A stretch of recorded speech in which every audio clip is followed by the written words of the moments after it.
Thanks, Justin. Hey, it's time to chat about this week's entertainment headlines. John Katsilometes is here enjoying the new couch. Throw pillows. Throw pillows. That's right. We have throw pillows They're now, leather-ish.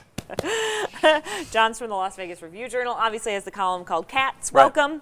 Hey, it's good to be here. Yeah, it's really good to be Loving the new look. Chatting here on the white couch. It's very white. Our first topic today, I wanted to get to Jerry Lewis's auction.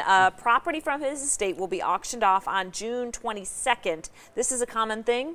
This is, it's going to be part of a larger auction that is going to be held that weekend, I can tell you that. But the first day of it on June 22nd is going to be a lot of his memorabilia, especially timepieces, watches, jewelry, and that kind of stuff, and movie props that are from his estate. His widow, Sam Lewis, and Danielle Lewis are heading this up through Julian's auction site. It's 10 a.m. is the first section of it, and then 1 p.m. is the second section. You can go to the hotel or bid on it online.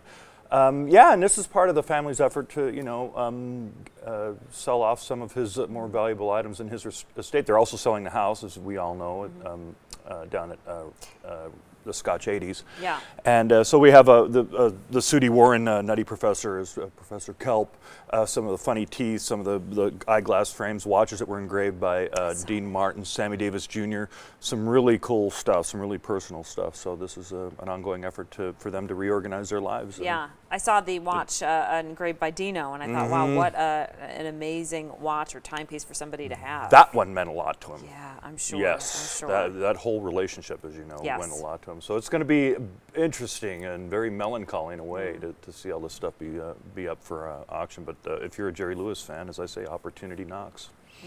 All right, let's talk Earth, Wind, and Fire. They have been over at the Venetian. I've done a few shows. They got a few left. Really cool to have them in town. I think I saw them actually with you years ago at some live recording or taping they were doing, and they needed people to sit in the audience.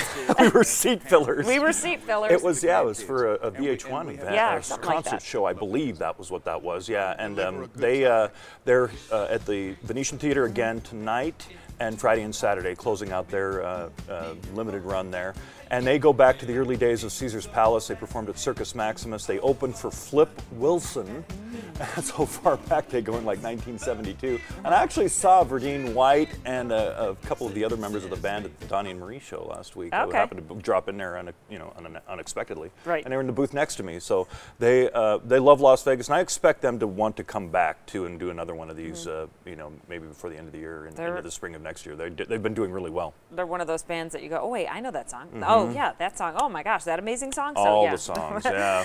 All right, we've got about a minute and a half. Let's talk about Tony and Tina's wedding, making a return to Las Vegas. This is kind of a cool concept. Yeah, Tony and Tina's wedding was once one of the hottest shows in this city. It's a dinner theater show, a comedy, a parody of an Italian wedding. Yep. And they opened this show in 2005 at the Rio, and it did great business for quite a while there. It moved on to the Planet Hollywood V Theater, and then Planet Hollywood Mezzanine, and then to Windows at Bally's, and it closed, went on hiatus in September of 2016. And the creative team headed up by Barbara Lauren and the directors and producers said it would come back, and it will be opening in mid-June at Buca di Beppo at Bally's. So they've casted it, everything's ready to go, and they're just about to formally announce it, but it's been popping around on Facebook, and some of the cast members around town have been talking about it, and we're going to see it here in town again. Yeah. Okay, good. I think they'll get a lot of play. All right, just wanted to mention this because we talked about Queen and Adam Lambert doing a collaboration and possibly a residency here in Las Vegas, and came true. They're going to be over at the Park Theater, and you and I were both saying, boy, online, this gets a lot of play. People love this story and love this collaboration. This is an act that, well, first of all, you've got Queen.